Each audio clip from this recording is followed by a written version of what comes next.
Hello, it's great to have you in the studio again. And listen, while you're here, you may as well hang around because I'm going to paint these 3 expressionistic flower paintings again. And I reckon it's going to be a little bit of fun. So let's get into it. Alrighty then. The first thing we have to do is lay down a base coat. So I'm going to lay a coat on each one of these, and the canvas that I'm using is a 280 single thick Studio Series canvas. So lay these down and squeeze out a bit of violet, a bit of this beautiful turquoise, and a little bit of this monastral cerulean. Now we can evenly distribute it with the 75mm artist Taklon. Whoa, look at me. How fast is this? Just slap it on. Look at this one. Happened so fast you didn't even see me paint it. Well, they're nice and dry, but they look a little bit bland. And we need to make them look a little more interesting. And we can do that by dropping in colours into an acrylic medium gloss. But the first thing we need to do is to create a barrier around the edge of our frame so we don't lose our paint and medium over the edge. You can see the tape sits about 1 centimetre above the frame. It's just plain old electrical tape. So before we plunge into our cacophony of colour, we need to prepare our paints.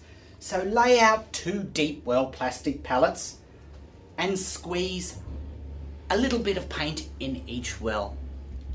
I'm using purple, lemon yellow and ultramarine blue. These will be for the hibiscus. Now I squeeze out some turquoise, some orange and a bit of permanent red. These will be for the frangipani. And thirdly, I squeeze out some monastral green, some monastral cerulean and a little phthalo blue. These will be for the poppies. To each well of paint, I add 4 tablespoons of water. Now for the acrylic medium gloss, and put an equal amount onto each canvas.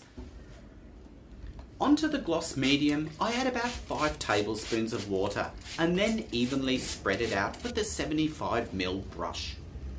Now the fun starts. Dip the brush into the well of the paint and let it drop onto the canvas.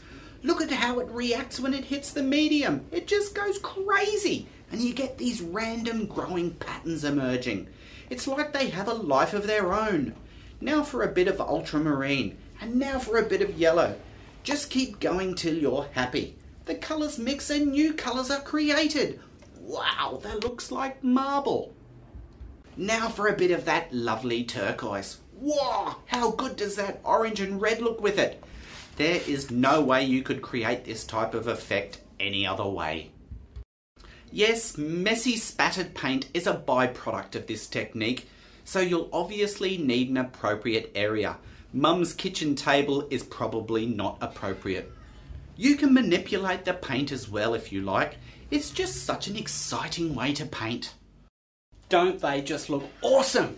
And the really cool thing is you could do this 1 million times and it'll look different every time. Well, we need to let them dry and I'll see you tomorrow morning. So good night.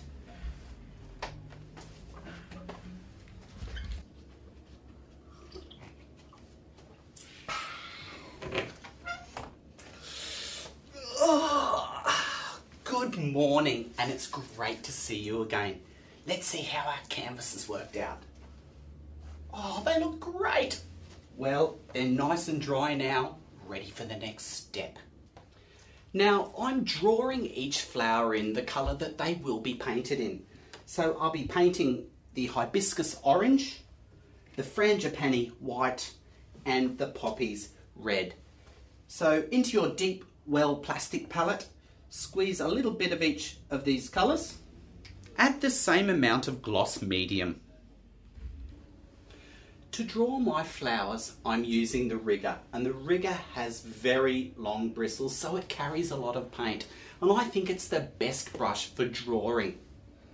Refer to the downloadable PDF for guidance on how to draw each flower if you like. It can be found at montmarte.net. They're really quick and easy to draw, and if you like, you can make them as big or little as you want. And again, feel free to use your own colour scheme if you want. Now our outline is done, I've squeezed out some monostral green and some medium yellow, and I'm going to paint in my flower. Now, although these flowers aren't that complex, you still need a versatile brush that'll handle all situations. That's why I use the angle. I like these colours because they make a statement. That green says, look at me! Look at how I complement my friend orange. We like to hang out together. Mix green and orange and make a brown. Mr. Brown doesn't really complement anyone, but we still need him. Our frangipani is mainly white with a yellow centre. So squeeze out some titanium white and a little bit of medium yellow. Give it a mix, bit more of a mix, a little bit more, a bit more, yeah. Now draw 5 curved lines emitting from a central point. Keep the brush charged so it flows nicely. Now put a little curve on each end and take a line to the tip. Once you've done this, you can draw in the other side of the petal. Take the line about halfway up the other petal, and again I'm drawing 3 large flowers, but you could draw a smaller cluster if you liked. You might like the background so much you don't want any flowers, and that's fine too. It's an artist's choice. Now I paint in the frangipani with titanium white, and then add a touch of yellow to the centre of each flower. Yes, they look quite frangipani-ish. Now I move to the poppies. Poppies are a fairly amoebic kind of shape, so we can put them straight in with the angle. The trick here is not to think too much about the poppy placement. Just be intuitive and it will work. A dab of black and that's some poppies there. I love poppies. Our triptych is almost complete. Almost. You're going to love this next step. It's so zany. We are going to add gold to our paintings. This is kind of what gives it that real batik feel. And you do it like this. Take a tube of gold paint,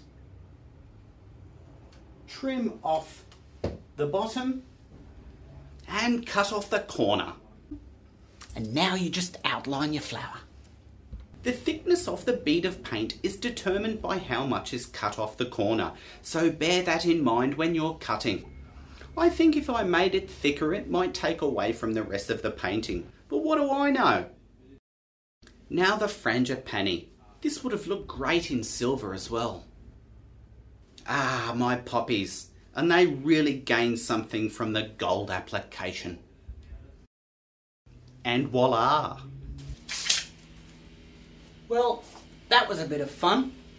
And even if you don't do this project as it is laid out, maybe you could just use some of the cool techniques on your own artwork. So until next time, keep on painting.